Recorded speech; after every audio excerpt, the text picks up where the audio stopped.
Et si les conditions du meurtre d'Omer Arneton contenaient encore des secrets non révélés? Lors de ce deuxième jour de procès, Romaine Arneton, sa fille, a déclaré à la barre que son père vivait, je cite, à l'ancienne et qu'il cachait de grosses sommes d'argent dans sa maison. Pour appuyer son témoignage, elle indique que c'est elle qui s'occupait de ses affaires administratives.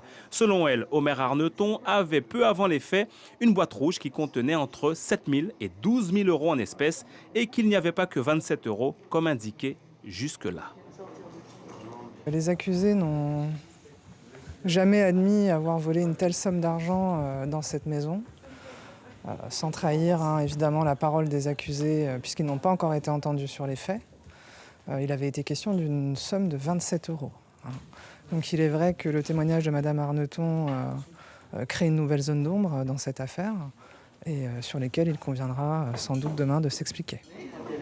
En larmes, Romaine Arneton se reprend après une suspension de séance.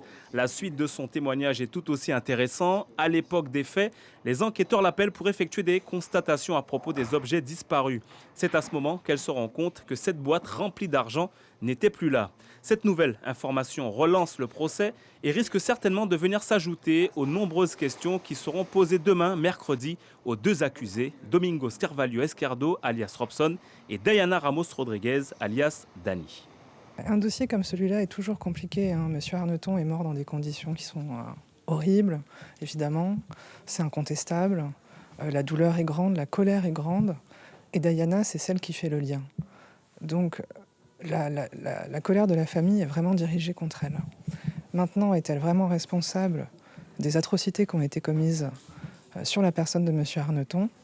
Vous le verrez demain. Demain, les deux accusés seront à la barre et ils devront cette fois répondre avec précision sur le déroulement des faits. De nombreuses questions se posent désormais.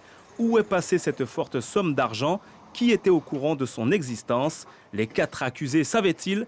Des bijoux ont également disparu dans cette affaire où les jurés de la cour d'assises devront déterminer le rôle de chacun.